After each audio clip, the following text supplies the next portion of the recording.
गोपी गीत पाठ 23।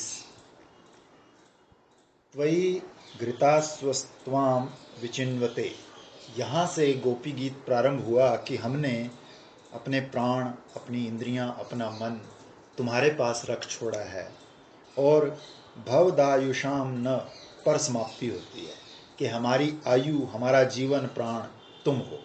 ये उपकर्म और उपसंहार की एकता है। ईश्वर जो कुछ कर रहा है उससे जुदा हमको कुछ नहीं करना, और ईश्वर जो चाह रहा है उससे अलग हमारी कोई चाह नहीं है। उस ईश्वर की जो जानकारी है, ज्ञान है, उससे हमारा ज्ञान जुदा नहीं है। देखो, भक्त वो है जो भगवान के ज्ञान से अपना ज्ञान, अपनी इच्छा से, उनकी इच्छा से अपनी इच्छा, और उनकी क्रिया से अपनी क्रिया, उनके शरीर से अपना शरीर मिला दे। और व्यास सीधा हो गया कि भाई अपना मन जो है उसको दे दो, क्योंकि मन ही तो सब कुछ करता है। तो जब मन ही नहीं रहा तो अशांति कहाँ। तो किसी ने कहा ना, हमारा तो मन की कभी होती नहीं। दूसरे ने कहा हमारे सदा मन की होती है। तो वो कैसे? हो ही नहीं सकता कि नहीं, हम तो जो चाहें सोई वो करते हैं। कहते ये कैसे? कहते हम मन ही नहीं, हमने मन उसको दे दिया, बात खत्म। व्यास भरोसे कुंवरी के सोवत पांव पसार। और ऐसा अगर लगेगा कि हमारी जानकारी जुदा और ईश्वर की जानकारी जुदा है, तो दोनों में से एक तो भ्रम में होगा। और सत्य की जानकारी चाहे तुमको हो, चाहे तो ईश्वर को हो। अब उससे जुदा अगर तुम कुछ जानते हो, तो वो जो जानता है वो क्या गलत है और तुम सही हो? वो जो चाहता है सो गलत है, तुम जो चाहते हो सो सही है। वो जो करता है वो गलत है, और जो तुम करते हो वो सही है। भाई हम अपने आप को उससे ज्यादा सियाना मानते हैं, इसलिए तो कहते हैं ये हुए। और वो जानता है कि ये तुम्हारे लिए ठीक बात नहीं है, ये नहीं होना चाहिए, इसलिए अपनी चलानी बंद कर दो ना। वैसे तो इंटेलिजेंट लोग आजकल कहेंगे अजी अपने मन बुद्धि को बेच दिया। अरे किसको बेचा? किसी हरा वहरा को तो नहीं बेचा, जो सबका करता धरता उसको बेचा है। ऐसे को मन दिया जहाँ सुरक्षित रहेगा, इसको कोई खतरा नहीं। अब हम भी तो चाहते हैं ना हमारे बच्चे हमारी बात माने, है ना। तो ऐसी वो जो परम है वो तो चाहेंगे ही ना, वो हमारे लिए जो कर रहे हैं अच्छा ही कर रहे हैं। तो भक्त वो है जिसका ज्ञान, इच्छा, क्रिया सब उसके लिए अपने प्रभु के ज्ञान के साथ, इच्छा के साथ और क्रिया के साथ मिल गई। अपना व्यक्तित्व उस व्यक्तित्व से एक हो। वही मर जा मरण से पहले वाली बात हो गई ना। अब भक्ति शास्त्र का एक रहस्य आपको सुनाते हैं। आप क्या इस विश्वास के साथ जीवन व्यतीत कर रहे हैं कि ईश्वर तो सातवें आसमान में छुपा हुआ है, निराकार है, निर्विकार है, फलाना है, ठिकाना? अरे कुछ तो अपने जीवन में भी उतरना चाहिए। तो वेदांतियों ने कहा कि अपनी आत्मा ही है, स्वयं प्रकाश अदृश्य है, वो देखा नहीं जाता, देख रहा है, सुना नहीं जाता, सुन रहा है, मनन नहीं किया जाता, मनन का भी साक्षी है, वो जाना नहीं जाता, जान रहा है, आत्मा के रूप में साक्षात अपरोक्ष है। भक्तों ने कहा, जो आप मन और आत्मा पूछ रही थी, आत्मा के रूप में वो सब कुछ कर रहा है, देख रहा है, साक्षी है, वो मन नहीं है। मन नहीं। तो भक्तों ने कहा कि ना तो हमको अदृश्य पर विश्वास करके मरना है, ना तो मैं ही मैं करना है। राम राम, ये नहीं। अब तीसरी कक्षा है कि हमारे चित्त में आकर बैठो, हमारे ध्येय बनो, हम तुम मन में किलोलें खेल करें। अरे भाई, ये वो क्या ईश्वर जिस पर सिर्फ विश्वास करना पड़े, या सिर्फ साथ में ही होकर रहे, या सिर्फ ध्यान में ही रहे? हमें तो वो ईश्वर चाहिए जो जरा बाहर निकल कर सामने आए। सामने आने में उसको डर लगता है क्या? उसको नजर लग जाएगी क्या? अंतर्यामी से बड़ा है भक्तों की नजर में बहिर्यामी, बाहर जो खेलता है। तो भक्त लोग कहते हैं केवल हमारे विश्वास में नहीं, आत्मा में नहीं, बुद्धि में नहीं, चित्त में नहीं, मन में नहीं रहो, आओ हमारी आंखों के सामने प्रकट हो जाओ। मन से केवल चिंतन करना है ना, उस विषय के बारे में। जिसका चिंतन करोगे वही तो सामने आएगा। लौकिक भी आप किसी रिश्तेदार का जिससे आपका बहुत प्रेम हो, चिंतन करो तो ऐसा लगता है वो सामने ही आ जाए। हमारा एक दोस्त था, उसका लव अफेयर था, उसकी शादी नहीं हुई। तो पता क्या कहता था? कहते क्या हुआ शादी नहीं हुई? मैं तो उसके साथ ही रोज सोता हूँ। जनी वो रात को सोता है तो उसको यही लगता है कि मैं तो उसके साथ ही सो रहा हूँ। दृष्टा दर्शन का नाम भक्ति दर्शन नहीं है। दृश्य दर्शन का नाम भक्ति दर्शन है। अपने आप को जानना, इसमें भक्ति दर्शन समाप्त नहीं होता। जर्रे जर्रे में भगवान दिखे, जित देखो तित श्याममयी है। ये देखो श्याम, वो देखो श्याम, श्याम ही श्याम। भक्त लोगों को भगवान बाहर दिखना चाहिए। बोले भगवान दिख गए बस हो गई भक्ति। बोले नहीं, 2 मिनट के लिए अगर बाहर दिख के चला गया तो क्या काम बना? हमारा उसके साथ ऐसा रिश्ता होना चाहिए कि वो छोड़ के ना जाए, वो हमारी सेवा भी ले, हमारा दोस्त भी बने, हमारा हुक्म भी माने कभी कभी, और हमारा प्राण प्रिय बन करके रहे। केवल देखने से काम नहीं चलेगा। बोले भी तो, कई लोग बोलते हैं, उनको भगवान का दर्शन तो होता है पर भगवान उनसे बात नहीं करते, आंख के सामने चमक के चले जाते हैं। तो बोले नहीं नहीं, ऐसे चमक के मत जाना। अरे आओ, 2 बात तो कर लो, हम भी तो सुन लें कि तुम्हारी आवाज़ कितनी मीठी है। क्या मोनी बाबा बने हो। जिनकी आवाज़ अच्छी नहीं होती वो ज़्यादातर मौन रहते हैं। प्रेम कुटी में एक व्यक्ति आते हैं, उनकी आवाज़ बड़ी कड़वी है, आवाज़ ही कड़वी है, दिल कड़वा नहीं है, और वो कड़वी बात बोलते भी नहीं है, पर आवाज़ में थोड़ा रूखापन है। वो बोलना पसंद नहीं करते, बहुत करके चुप ही रहते हैं। हे मेरे प्यारे, तुम क्यों नहीं बोलते हो? क्या तुम्हारी आवाज़ भी कुछ उखड़ी उखड़ी है? अरे थोड़ी मीठी मीठी आवाज़ में बोलो तो सही। हाँ बोलते तो हो, पर सिर्फ बोलने से काम नहीं चलेगा। जरा कंधे पर हाथ रखो, आंख से आंख मिलाओ, कुछ बोलो, कुछ छुओ, कुछ हम खिलाते हैं तो खाओ, और कभी हमें भूख लगे तो तुम भी खिला दिया करो। आओ, हंसें, खेलें, बोलें, मिलकर रहें। तो भक्ति जो है वो केवल विश्वास में पूरी नहीं होती, केवल आत्म साक्षात्कार में पूरी नहीं होती, केवल ध्यान में पूरी नहीं होती, केवल 2 मिनट के दर्शन से भी पूरी नहीं होती। भक्ति तो पूरी होती है तब जब रोम रोम में, रग रग में, बाहर भीतर वही वही हो जाता है। प्रेम ही प्रेम, प्रेम ही प्रेम। अब दर्शन शास्त्र की इस भूमिका को ले लो, फिर देखो। गोपी कहती है त्यज मनाक च न, उसकी मांग देखो। अपने स्वजनों के हृदय में जो तरह तरह के रोग हैं, उन बहुत से रोगों की जो एक दवा है तुम्हारे पास, वो दे जाओ। तो कृष्ण ने कहा तुम तो बड़ी रसिक तबीयत हो गई हो। अरे रसिकाओ, रसमयी, मधुमयी, लास्यमयी, प्रेममयी, मेरी प्यारी गोपिकाओ, थोड़ी देर ठहरो। तुम चाहती हो कि मैं बाहर तुम्हारे हृदय पर अपना चरण रख दूं, यही चाहती हो ना? लेकिन ये जो हमारे चरण कमल हैं, इनको इस समय वन भ्रमण का आनंद आ रहा है। वो देखो, वन भ्रमण का आनंद आ रहा है। वो देखो क्या प्रेम से चहलकदमी कर रहे हैं वृंदावन में। वृंदावन की माधुरी इन रसिकन मिली आस्वादन कियो। वृंदावन में बड़ी रस माधुरी है। भगवान को भी वृंदावन में भटकने में मजा आता है।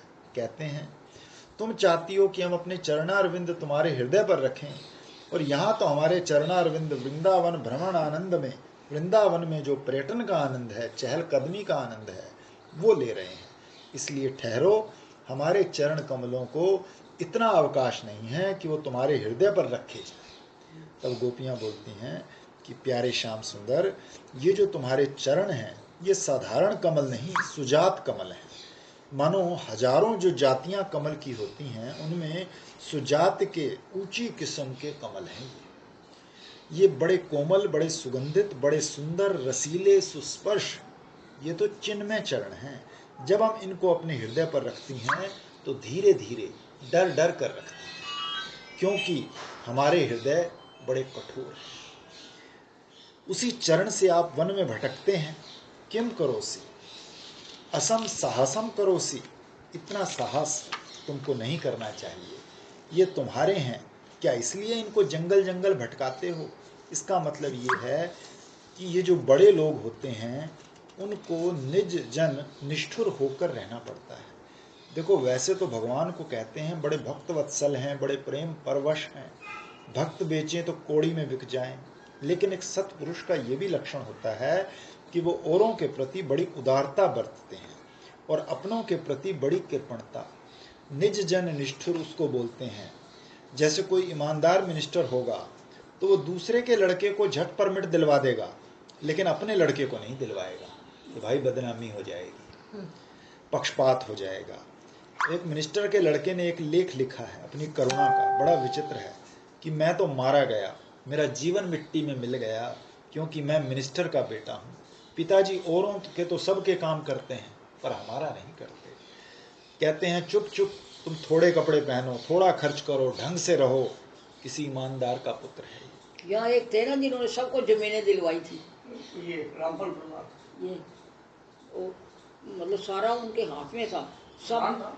दुनिया को जमीनें दिलवाई लेकिन अपने लिए कोई जमीन नहीं रखी। कहते और बेईमान का होए तो करोड़पति हो जाएगा कि नहीं। जो भले मानुस होते हैं वो अपने लोगों का पक्षपात नहीं करते हैं। मालूम होता है ये चरण तुम्हारे अपने हैं, इसीलिए अपना समझकर इनको तकलीफ दे रहे हो। तुम्हारे हैं इसलिए, और मालूम होता है हम भी तुम्हारी ही हैं, ऐसा तुम मान चुके हो, तभी हमको भी तकलीफ दे रहे हो। वो क्या क्या तुम्हारी है। हम तुम्हारे चरण को जो हृदय पर रखती हैं तो धीरे धीरे डरते डरते, क्योंकि हमारा हृदय बड़ा कठोर है, कहीं तुम्हारे चरणों को चोट न लग जाए, रखती हैं इसलिए कि मालूम पड़ता है कि जब हम तुम्हारे चरणों को अपने हृदय पर रखती हैं तो तुमको बड़ा आनंद आता है। तो अपने प्रीतम को सुख पहुंचाते पहुंचाते भी उद्दंड न हो जाना कि हम तो तुम्ही को सुख दे रहे हैं, इस बात का ध्यान रखना। ऐसा ना होए कि रोटी बना रहे हैं तो एक आग की चिंगारी उड़ के पड़ जाए प्रीतम पर। प्रीतम ने कहा अरे भाई जरा संभल के आग जलाओ। बोले तुम्हारे लिए ही तो रोटी बना रहे हैं। अब रोटी क्या बनाने लगे, उद्दंड हो गए, तो पड़ गई एक आग की चिंगारी, तो क्या आग लग गई। उद्दंडता नहीं आनी चाहिए। बोले हम तुमको सुख पहुंचाना चाहते हैं, पर कहीं सुख पहुंचाते पहुंचाते तुमको दुख न पहुंच जाए, इसके लिए डरते रहते हैं। कृष्ण ने कहा कि गोपियों तुम सब लोग हाथ जोड़ो ब्रह्मा जी को कि हे विधाता हमारा हृदय जरा नरम नरम कर दो, कोमल कोमल। तो बोली राम राम, हम जानती हैं हमारा हृदय कठोर रहेगा तभी तुमको सुख मिलेगा, हमारा हृदय कोमल हो जाएगा तो तुमको क्या सुख मिलेगा। तो इसलिए इस ब्रह्मा से हृदय कोमल करने की प्रार्थना नहीं कर सकते कि अच्छा तब डरो मत, कि जब कठोर हैं तो तुम्हारे चरणों में लगेंगे ही, तो हम डरें क्यों नहीं। लेकिन मुख्य बात तो ये है कि उन्हीं चरणों से तुम वन वन भटक रहे हो, क्या उनको व्यथा नहीं पहुंचती। तो बोले बाबा मेरे मन में जब जो आता है तब मैं करता हूँ, स्वतंत्र हूँ, अब तुम्हारे सिखाए पढ़ाए अनुसार थोड़ी करूँगा, मैं स्त्रैण थोड़ी हूँ कि जो स्त्री कहे वही करूँ। तो एक बार एक बहुत बड़ी सभा जुड़ी थी। स्त्रैण तो वही लक्ष्मी को छाती पर रखते हो, पाँव में रखते हो, स्त्रैण नहीं तो और क्या हो। एक व्याख्यान दाता व्याख्यान दे रहे थे, देवो कहेंगे गोपी हो रही है, वो भी सभा जो थी वो पुरुषों की थी, उसमें स्त्रियों का आना मना था। तो वक्ता ने कहा आजकल जितने पुरुष हैं वो सब स्त्रियों की आज्ञा अनुसार चलते हैं, सब स्त्रैण हो गए हैं। तो जो लोग अपनी स्त्री की बात मानते हों वो एक ओर खड़े हो जाएं, और जो ना मानते हों वो दूसरी ओर हो जाएं। तो 99 आदमी मानने वालों की ओर खड़े हो गए और एक आदमी ना मानने वाले की ओर बैठा रहा। लो जी, बड़ा आश्चर्य हुआ, ये क्या भाई, ऐसा कौन सा पुरुष है जो स्त्री की बात नहीं मानता। तो उसके पास गए, भाई सब लोग उठ के इस तरफ हो गए, तुम ना मानने वाली जगह पर क्यों बैठे हो। बोले जब मैं घर से चला तो मेरी पत्नी ने कहा था देखो सभा में जाकर जहां बैठ जाना, वहां से कोई कुछ कहे तुम उठना मत। और बात नहीं मानता। उसने कहा था उठना मत, इसीलिए मैं यहीं बैठा हूं। मतलब ये कि सारी दुनिया योशिन्मय्ये मायया, श्रीमद् भागवत में आया, ये जो माया महारानी योषिद रूप धारण करके आई है उनकी आज्ञा में नाच रही है। कृष्ण ने कहा कि मैं ऐसा नहीं हूं, मैं अपनी मौज से घूमता हूं, इस समय हमको मजा आ रहा है घूमने में, छेड़छाड़ हमारे साथ मत करो। बोली ठीक है तुमको मजा आ रहा है तो तुमको कौन रोक सकता है, लेकिन क्या पीड़ा नहीं होती है उनको। किम तद व्यथते न किंचित। बोले कि नहीं नहीं, व्यथा कैसे होगी। वृंदावन की एक एक घास, एक एक लता, एक एक पत्ता, एक एक कंकड़, एक एक पत्थर भगवान का प्रेमी है। जब प्रेमी के हृदय में ये भाव हुआ कि हम प्रभु के चरणों के नीचे आएं, तब जाकर के वृंदावन की धूल बन गया, घास बन गया, कंकड़ बन गया, पत्थर बन गया। शरीर मर जाए और पंचभूत अपने कारण में लीन हो जाएं, परंतु ब्रह्मा को प्रणाम करके हाथ जोड़ करके हम मरने के बाद के लिए भी एक वर मांगते हैं कि हमारे शरीर का पानी उस बावली में जाकर मिले जिसका पानी हमारा प्रीतम पीता है। हमारे शरीर की ज्योति उस शीशे में मिले जिसमें वो अपना मुख देखता है, शरीर का आकाश उस आकाश में मिले जिस आंगन में वो घूमता है, शरीर की सांस उस पंखे में जाकर मिले जिसके नीचे वो रहता है, शरीर की मिट्टी उस गली में जाकर मिल जाए जिसमें वो चलता है। ये बंसी 24 घंटे ललिता जी ने रखी ना, तो वो यही कहती थी ये जो आपने पढ़ा है। तो जब बंसी वापस गई, वैसे ललिता बड़ी परखरा है, रोजी भी है, परखरा भी, वाचाल भी, अपने आप को ही कहती है। तो वापस गई तो ठाकुर जी ने कहा कि बंसी तुम ललिता के पास 24 घंटे रही है, बता तो सही वो क्या बोलती है।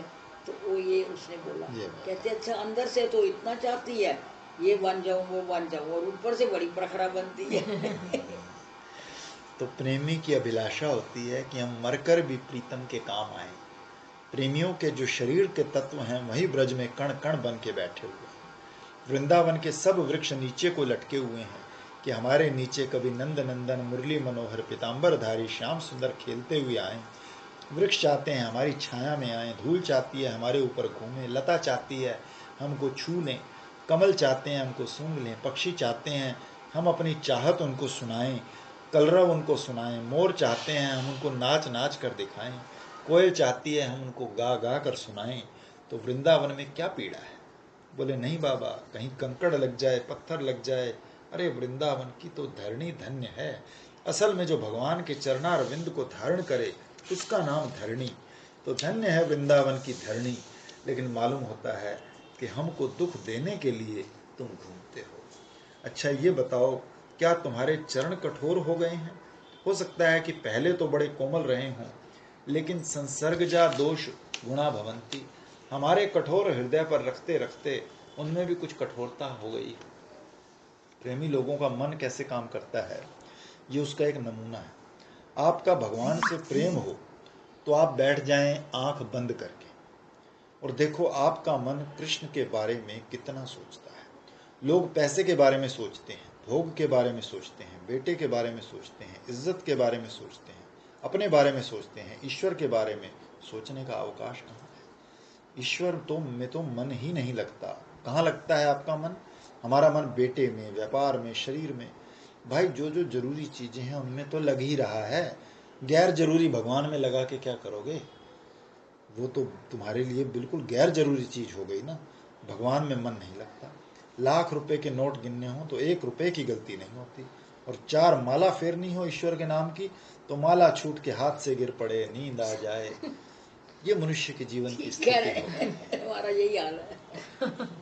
मानो वो बिना भोग लिप्सा के, बिना स्वार्थ के, बिना मतलब के कुछ करने को राजी ही नहीं है। वो ये सोचता है कि वो जीवन है कामना का पुतला। गोपियां कहती हैं नहीं नहीं, ऐसा लगता है तुम तो हमसे भी बहुत बड़े प्रेमी हो, कहीं वन में भटकते भटकते हमारे ध्यान में मग्न हो गए हो, रास्ता भूल गए हो, इसलिए नहीं आ रहे हो। लेकिन दर्द तो होता ही होगा, तो हमारी बुद्धि भ्रांत हो रही है, भ्रांत हो रही है। देखो प्रीत की रीत निराली है, साधारण लोग नहीं समझते। एक आदमी हमारे पास आया, मैंने बड़े प्रेम से कहा कि भाई तुम अभी तो बहुत दिनों के बाद आए हो। बोला अभी तो हफ्ता भर भी नहीं हुआ आपके पास आया था, आपको बहुत दिन लगता है। अब देखो ना, हमारे प्रेम पर तो घड़ों पानी पड़ गया भाई। हमको तो उसका हफ्ता भर बहुत दिन लगता है और उसको बहुत दिन ही नहीं लगता। तो प्रीत किससे करना जो प्रीत आई थी जानता।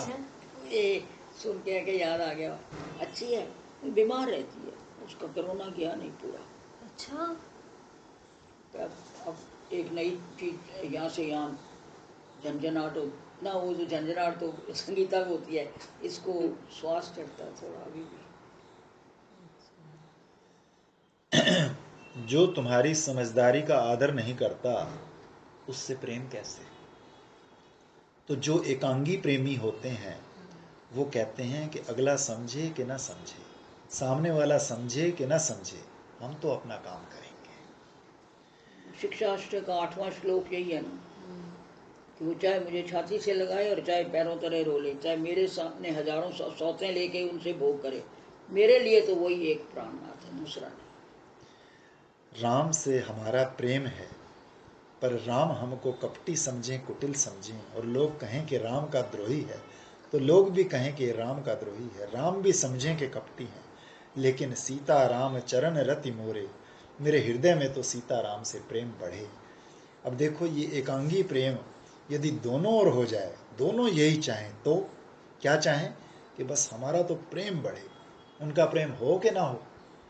अगर ये कहोगे कि वो प्रेम करें तब हम प्रेम करेंगे, तो प्रेम बढ़ेगा नहीं बढ़ेगा। और तुम कहो कि वो प्रेम करें कि ना करें, हम तो करेंगे, तब प्रेम बढ़ेगा। तो प्रेम में जो एकांगीपना है वो बाढ़ है प्रेम की, कोई विघ्न ना आने दे, कोई बाधा ना आने दे, वो प्रीति को बढ़ाने के लिए होता है। ये हमारा धी ब्रह्म रही है, यही तो भगवान से ब्याही जाती है ना।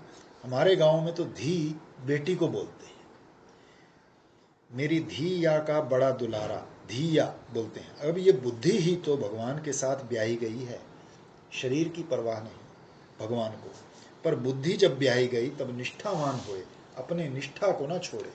अब उसी में ये भटकन आ गई, ये अटकन आ गई, यहाँ से वहाँ, वहाँ से यहाँ, वहाँ से वहाँ। बोले बाबा हम तो प्रेम को प्रेम तब मानते हैं जब अपने प्रीतम के विरह में प्राण ना रहे। बोले नहीं, प्राण न रहे इसके तो मायने होते हैं कि तुम दुख से छुटकारा चाहते हो, दुख से डरते हो। प्रेम में जब ये बात आती है कि जब मरेंगे तब दुख मिट जाएगा, तो असल में तुम अपने दुख से इतने कमजोर पड़ गए हो कि मर के अपना दुख छुड़ाना चाहते हो। तुम प्रीतम को सुख पहुंचाना थोड़ी चाहते हो। तुम्हारे मर जाने से तुम्हारे प्रीतम को क्या कुछ ज्यादा मजा मिलेगा, कुछ ज्यादा ध्यान मिलेगा, ज्यादा सेवा मिलेगी? आपको सुनाया हो कभी, हमारी जानकारी में बहुत बड़े संत थे, उनके बहुत भक्त थे। जब उनकी वृद्धावस्था आई तो एक दिन सब भक्तों ने सलाह की,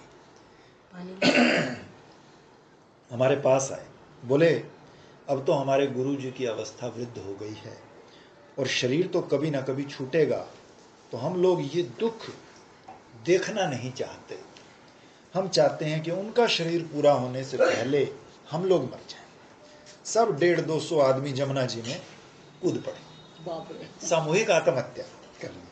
अब देखो, प्रेमी तो हैं, पर प्रेम के साथ बेवकूफ भी मिले। प्रेम के साथ वकूफ नहीं है, बेवकूफ है। मैंने कहा उनको मालूम पड़ेगा कि हमारे सब भक्त जमुना में कूद के एक साथ मर गए और अभी 6 महीने और जीने वाले होंगे, तो भी वो तो आज ही मर जाएंगे, और उनकी सेवा कौन करेगा? तो उनके मरने का पाप भी तो तुम्ही को लगेगा।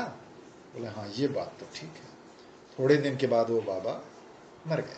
अब बोले कि अब मरो, दुख लग रहा है, अब मरो, मरना चाहते हो तो। ऐसी एग्जाम्पल भी हैं जो साथ ही मरे हैं। कामदा करके एक लड़की थी जो उसी वक्त कूद गई।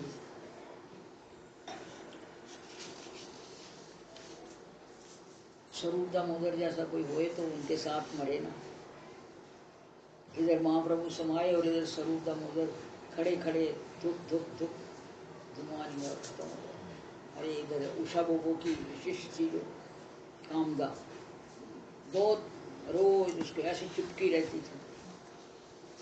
वो मरी, उसको संदेशा गया जमुना जी में, सब औरतें लेके गई थी। उसने लिखा हुआ था मेरी अर्थी को कोई आदमी हाथ ना लगाए। तो ये सब लोग लेके गए।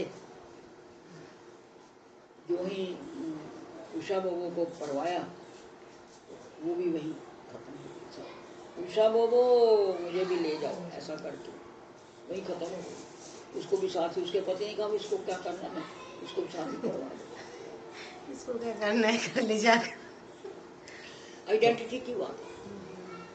तो भाई ऐसी बात तो नहीं है कि मरना ही प्रेम है। मर मर के जीते हैं, जी जी के मरते हैं। प्रेमी लोग तो 15-20 दफा दिन में रोज मरते हैं और 15-20 दफे रोज जिंदा होते हैं।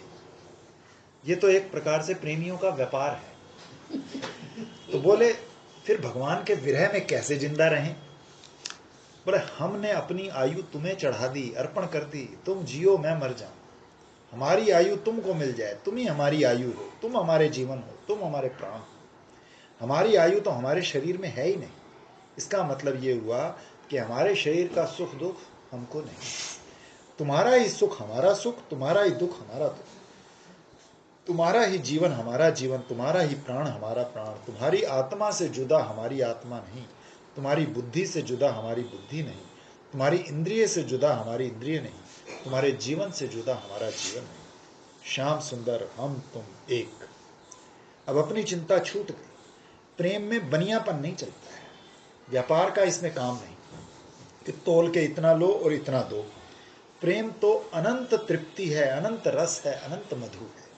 हमने तो नमक की झील देखी, लोगों ने बताया कि कभी ऊंट गिर जाता है, उसमें समूचा का समूचा गल के नमक हो जाता है। उसमें सिर्फ झील का पानी जमा हुआ नहीं होता, उसमें बहुत कुछ जमा हुआ होता है, पर जो नमक के अंदर पड़ता है नमक हो जाता है। तो प्रेम में इतनी मधुरता है, इतनी मिठास है कि उसके बीच में आकर मौत भी मीठी हो जाती है और जिंदगी भी मीठी हो जाती है। सोना, चलना, फिरना, बोलना, अपना व्यक्तित्व ही प्रेम के समुद्र में समा जाता है। इसमें प्रेमी प्रीतम की कोई कीमत नहीं।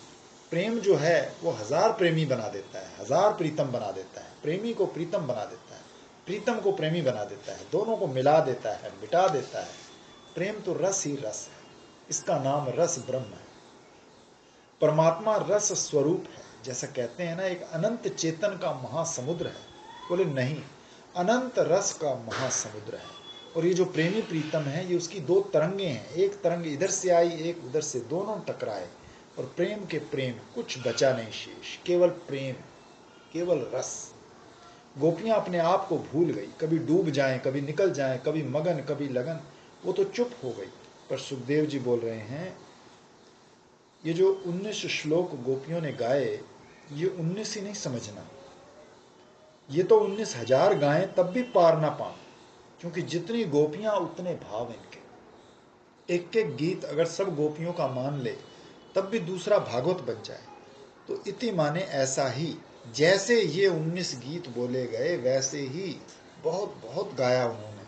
अब देखो, गोप्य प्रगायंत्य प्रलप अंत्यश्च, तो चित्रधा प्रगायंत्य और चित्रधा गोप्य, तरह तरह की तो गोपियां हैं। गोपी उसको कहते हैं जो बोले नहीं, जिसको प्रेम करना आता हो, बहस करना ना आता हो। प्रेम तो उसके हृदय में पूरा हो पर बात करना ना आता हो। जबान लड़ाना दूसरी चीज है, दिल में प्रेम करना दूसरी चीज है। गोप्य माने जो गोपन करे, अपने प्रेम को गुप्त रखे, माँ बाप को भी मालूम ना पड़े, सखी सहेली को भी मालूम ना पड़े, सास ससुर पति पुत्र किसी को मालूम ना पड़े। प्रेम को गुप्त रखने की जिसमें सामर्थ्य है उसका नाम गोपी। ये जब जाहिर होता है तो इसमें बड़ी मुसीबत है। लोग उंगली दिखावे सो तो अलग, क्योंकि संसारी लोग एक जगह पक्के नहीं होते। तो किसी को पक्का होते देखते हैं तो इकट्ठे होकर उसको हिलाते हैं कि उसको भी अपनी तरह डावाडोल कर दें, कि उसको भी उखाड़ के फेंक दें। तो प्रेम जाहिर होने में एक मुसीबत ये कि गांव वाले उंगली उठाएं, और महाराज एक और मुसीबत सबसे ज़्यादा वही कि जिससे प्रेम किया जाए अगर उसको मालूम हो जाए कि ये तो हमारे प्रेमी हो गए अब, तो वो तो नचा नचा के मार डाले। प्रीतम मिजाजी हो जाता है, रूठने लगता है, नचाने लगता है, परेशान करने लगता है। तो गोपियां जो हैं वो प्रेम तो करती हैं लेकिन उसको अपने दिल में गुप्त रख के करती हैं। एक तो प्रेम को गुप्त रखना और दूसरे अपने प्रीतम को गुप्त रखना। क्यों? कंस को ये पता लग जाए कि कृष्ण ईश्वर है, देवता है, तो आज ही लड़ाई छिड़ जाए। तो वो कहती हैं चोर चोर चोर। अरे कौन भाई, चोरी हो गई तुम्हारी? तो बोली माखन चोरी हो गई। कि रुपया पैसा? कि नहीं, रुपया पैसा तो किसी ने नहीं लिया, वो तो तिजोरी में बंद है। तो माखन कौन ले गया? अरे वही नंदलाला था, नंदलाला। तो लोगों ने कहा अच्छा वो चोर है, वो तो देवता नहीं हो सकता, चोर है तो ईश्वर नहीं हो सकता। तो कंस के पास जाकर अगर कोई शिकायत करता कि नंद बाबा के बेटे के रूप में तुम्हारा दुश्मन आया है, तो कंस कहता भाई उसके खिलाफ तो बहुत रिपोर्टें आई हैं, तो वो तो चोर है, तो वो देवता कैसे हो सकता है? तो इन गोपियों ने चोरी की भी रिपोर्ट थाने में लिखा लिखा के ईश्वर को, देवता को छुपा लिया अपने प्रीतम को गुप्त किया।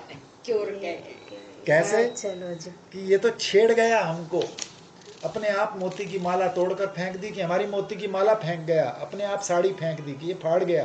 तो बोले अरे अपने प्रीतम को बदनाम करते हो कि वो तो ऐसा ही है, हम बदनाम काहे को करते हैं? अब हम मान ले कि कृष्ण में कोई दोष नहीं था, तब गोपियों ने लगाया कि क्यों लगाया? कि कोई उनको देवता समझ के उनकी पूजा ना करने लग जाए, देवता समझ के कंस उनको तकलीफ ना पहुंचाए, ईश्वर समझ के उनको मारने के लिए उनसे लड़ने कोई दैत्य और ना भेज दे।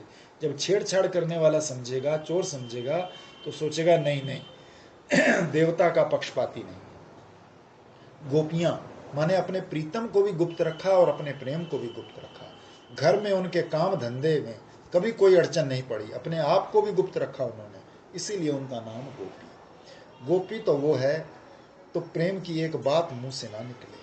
वो तो कहती है कि वो तो चोरों का शिरोमणि है, चोर जार शिरोमणि। वो गोपियां इस समय इतनी व्याकुल हो गई। गोपियां भी चित्रधा हैं, कई तरह की, आश्चर्यजनक इनके रूप हैं, बच्ची हैं, अज्ञात यौवना हैं, ज्ञात यौवना हैं, ऊढ़ा हैं, अनूढ़ा हैं, प्रौढ़ा हैं, जितने नायिका भेद हैं सब तरह की वे गोपियां गा रही हैं। गा गा कर अपना प्रेम कृष्ण को बता रही हैं। उनको मालूम है कि कृष्ण में एक कमजोरी है, कि अरे कृष्ण, ईश्वर में कमजोरी, कि ऐसे लोगों को हाथ जोड़े कमजोरी शैतान से आई है।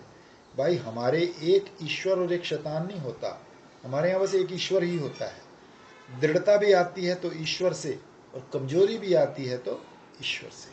अच्छा, क्या कमजोरी? कि अगर कोई गाने लग जाए प्रेम से, मद भक्ता यत्र गायंती तत्र तिष्ठामि नारद, मेरे भक्त जहाँ प्रेम से गायन करते हैं वहाँ तिष्ठामी, बैठते नहीं हैं, वहाँ तिष्ठामी, लेटते भी नहीं हैं। आजकल तो जब लोग लेट कर भजन करने लगते हैं तो नींद आने लगती है। अरे हम तो देखते हैं एक खंबे का सहारा लेकर बैठते हैं लोग, तो जरा आराम मिलता है, नींद आने लगती है। तो भगवान आकर बैठते नहीं हैं, क्योंकि बैठ जाएं तो कोई आकर घेर घार ले, पकड़ ले, लेट जाएं तो नींद आ जाए। इसलिए वो हर समय चौकन्ने खड़े रहते हैं कि जहाँ भक्तों का गाना बंद हो बस उसी सेकंड से वहां से गायब हो जाओ। तो तिष्ठामी का अर्थ खड़ा रहता हूँ, जहाँ गायन होता है वहां मैं खड़ा रहता हूँ। तभी वो कहते हैं ना, सततम है ना एक श्लोक गीता का, सततम युक्ता नाम, ऐसे है ना गीता का श्लोक, सततम युक्ता नाम, हमेशा सतत करते रहो भजन, है ना कुछ ऐसे। तो गोपियों ने सोचा कि अगर हम अच्छा गाएंगी तो वो जरूर सुनने के लिए आएंगे, तो कभी गावें और कभी प्रलाप करें, कभी प्रलाप करें कभी गावें। बोले प्रलाप सुनेंगे तो मालूम पड़ेगा कि पागल हो गई हैं, और गाना सुनेंगे तो माधुर्य से मोहित हो जाएंगे, रोना सुनेंगे तो करुणा आ जाएगी। लेकिन उनके रोने में भी एक स्वर था, सुस्वरम। शहर की स्त्रियों को तो मैंने बिलखते देखा है, थोड़ा मुंह बिगड़ जाता है तो थोड़े आंसू भी गिरते हैं, लेकिन गा गा कर रोते कभी नहीं सुना। देहात में मैंने देखा है ऐसे स्वर से रोती हैं, हाय मेरे दुल्हना, हाय मोरे राजा। उसमें वो स्वर होता है कि दादरा ठुमरी सब उसके सामने फीकी पड़ जाए। रोने में भी गीत होता है। असल में जो सलीके आता होता है, रुलाने वाली और रोने वाली आती है गांव में, उनका प्रोफेशन है। नहीं, यहाँ बड़े शहरों में आती है, यहाँ तो औरतें ही रुला देती हैं आगे ट्रैक्टर हम चलाएंगे वहाँ से, हम तो देखते हैं ट्रैक्टर में, ट्रैक्टर आ रहा हंसते हुए आओ, और ललित की दुकान के सामने उतरे चौराहे में, मेरी जान मर गई, मेरी मैया मर गई, और पछाड़ खाते हुए और एक बूंद आंसू नहीं आता। अभी 4-5 दिन हुए, हमको एक ने बताया कि वो हैदराबाद गए थे, वहाँ एक नाटक था, 10 रुपये चंदा लिए गए थे दर्शकों से, सब वहाँ बैठ कर देख रहे थे। एक सज्जन लखनऊ से आए थे, वो भी देखने के लिए, उन्होंने भी 10 रुपये दिए। जो बेंच मिला उनको बैठने के लिए तो वो टूटा हुआ था। अब लखनऊ के थे, क्या करें बेचारे, वो बेंच पर तो नहीं बैठे, उसके पाए पर बैठ गए और कहें या खुदा ये दिन 10 रुपये, 10 रुपये, ये दिन या खुदा। तो पड़ोस वाले ने सुन लिया, तो उसने शिकायत की कि भाई देखो उनको तकलीफ़ हो रही है। तो कर्मचारी ने कहा इस बेंच पर नहीं तो उस बेंच पर जाकर बैठ जाएं, बदल देते हैं। तो इस बेंच पे नहीं, उस पर, वहाँ, माने वो ये कहें कि मैं वहाँ जाऊँ, तो ये उनकी शान के खिलाफ मालूम पड़े। तो साथ वाले ने बताया कि वो ये चाहते हैं कि बेंच ही यहाँ ला दिया जाए, लेकिन मुंह से कुछ बोले ना। तो जो सलीके के आदमी होते हैं वो सब काम सलीके से ही करते हैं। जो शऊरदार लोग होते हैं वो रोते भी शऊर से हैं, और जो बेशऊर लोग होते हैं वो गाते भी बेशऊरी से हैं और रोते भी बेशऊरी से हैं। तो गोपियां रोने लगी। वो क्या हुआ ना, मुझे याद आ गया रोने से, क्या हुआ, हमारे दादाजी की डेथ हुई, तब मेरी शादी नहीं हुई थी। तो ना जैसे मम्मी को मिला के 5 बहू हैं, तो जब कोई आता मिलने तो कृष्ण से मिलन की जो लालसा है वो लालसा ही मूर्त होकर, व्यक्त होकर, शरीरधारी होकर, हजार हजार रूप धारण करके उस यमुना के पुलिन पर चांदनी रात में पुकार रही है, प्राणनाथ आओ। और ये जो गीत हैं ये गोपी के गाए हुए नहीं हैं, ये लालसा के गाए हुए गीत हैं। आपके मन में ऐसी लालसा कृष्ण दर्शन की हो तो जब गोपियां नहीं, लालसा ही लालसा रह गई हो, जब गोपी का व्यक्तित्व ही नहीं रहा, वो केवल लालसामयी रह गई, तब उनके बीच में ही प्रकट हुए। आए नहीं, यमुना से निकल कर नहीं आए, पहाड़ पर से उतर कर नहीं आए, पेड़ों में से नहीं आए, बालू में से नहीं आए। अरे गोपियां जब मतवाली हो गई थी तो उन्होंने धीरे से एक की ओढ़नी खींच ली उन्हीं का तो लहंगा और बढ़िया लेके अपने मुंह पर डाल ली। गोपियों ने कहा कहाँ गए, अरे गए गए अब बह गए। तो कहीं नहीं, बिल्कुल गोपियों के बीच में रहे, ओढ़नी ओढ़े, हाँ, उन्हीं के खुद साथ भी दौड़े, गा रहे थे, उन्हीं के साथ रोएं, उनके साथ ही रो रहे थे। उन्हीं के गले में गला मिलाकर गाएं, उन्हीं की तरह श्याम सुंदर मुरली मनोहर पीताम्बरधारी चिल्लाएं। जब देखा कि बस अब हद हो गई तो ओढ़नी जो थी शरीर पर उसको हटाया और वो तो प्रकट हो था गया। पीताम्बरधारी। आओ गए कहाँ? अरे रोज रोज तुम लोग हमको कितना छकाती थी, एक दिन मैंने जरा सा छका दिया तो तुम्हारी ये दशा। गोपियों देखो, कभी मान नहीं करना, कभी रूठना नहीं, कभी डांटना नहीं। आज तुम्हारी सब पोल पट्टी खुल गई, इतना तो रोती हो। अच्छा, अब जो जो तुमको चाहिए सब। जय श्री राम।